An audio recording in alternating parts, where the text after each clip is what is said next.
Mas a orelhinha de criança sempre tem que lavar bem direitinho, viu, filho?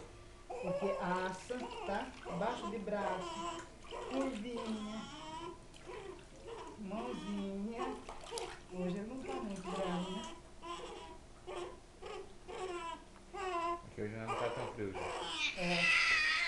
E ainda com esse aquecedor aí veio a cagar mesmo. Você viu? Eu tô fazendo com cuidado para não puxar gases, ó. Em vez dela olhar, ela não olha. Põe. Põe isso. Ai, dá um negócio muito desse, um bico dele mesmo.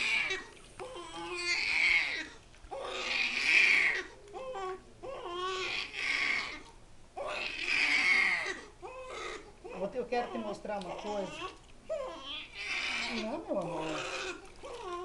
Bota o sabonete aqui.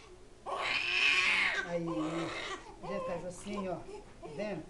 Ó, pra correr água do sabão em cima, tá? Ó. Viu? Ó. Eu não gostei desse negócio aqui. É que troço esquisito, né? Ai, cada mês tem seu sistema, quase. Bateu a cabeça.